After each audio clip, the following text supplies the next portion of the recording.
জুলাই শহীদ স্মৃতি ফাউন্ডেশন গঠন করেছে অন্তর্বর্তী সরকার। এর সভাপতি প্রধান উপদেষ্টা ডক্টর মোহাম্মদ ইউনূস এবং সাধারণ সম্পাদক করা হয়েছে ছাত্র আন্দোলনে প্রাণ হারানো মুগ্ধর বড় ভাই মীর মাহবুবুর রহমান স্নিগ্ধকে।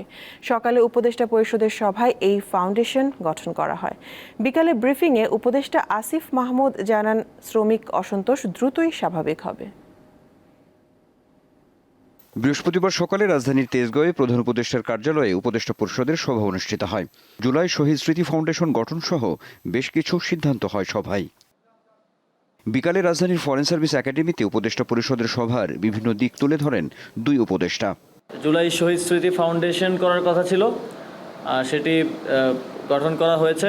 সভাপতি হিসেবে আছেন আমাদের মাননীয় প্রধান উপদেষ্টা ডক্টর মোহাম্মদ ইউনূস স্যার।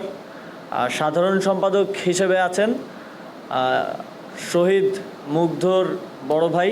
সুদে আসলে বেড়ে আমাদের পাওনা হয়েছে 873,65,853 টাকা। এই টাকাটা বারবার চাওয়া সত্ত্বেও বর্তমানের পদ্মা ব্যাংক এবং এর আগের ফার্মার্স ব্যাংক আমাদেরকে দিতে পারছে না।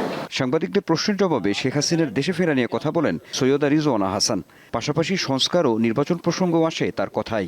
ফ্যাসিবাদী ব্যবস্থার মুখপাত্র হিসাবে বিচারের প্রক্রিয়াতে তাকে থাকতে হবে, কারণ দায় দায়িত্ব এখানে একটা ব্যাপার আছে।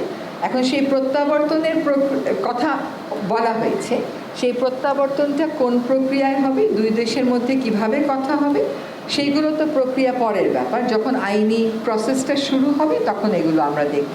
সংস্কার বিষয়ে সুনির্দিষ্ট অঙ্গীকার, সুনির্দিষ্ট কোনো ক্ষেত্রে সংশোধনী এনে তারপরেই আমরা নির্বাচনের কথা ভাবছি, এবং রাজনৈতিক দলগুলো ইতিমধ্যে স্পষ্ট করেছেন যে আগে সংস্কার, পরে তারা নির্বাচনে যেতে চান। সাম্প্রতিক শ্রমিক অসন্তোষের প্রসঙ্গ টেনে আসিফ মাহমুদ বলেন, দ্রুতই পরিস্থিতি স্বাভাবিক হবে। আমাদের এক্সিস্টিং যে ব্যবস্থা তার বাইরে গিয়ে একটা রিভিউ কমিটি করে দেয়া, আশা করি খুব দ্রুত সময়ের মধ্যে আমরা যে লেবার আনরেস্ট আছে সেটা নিয়ন্ত্রণে আসবে এবং শ্রমিকদের যেই জেনুইন প্রবলেমগুলো আছে সেগুলো আমরা সমাধান দিতে পারব। 2-3 সপ্তাহের মধ্যে দেনা পাওনা পরিশোধ করে লোডশেডিং সমস্যার সমাধান করা হবে, এমন আলোচনাও উপদেষ্টা পরিষদের সভায় হয়েছে বলে জানানো হয় ব্রিফিংয়ে। আনোয়ার হোসেন, দীপ্ত সংবাদ, ঢাকা।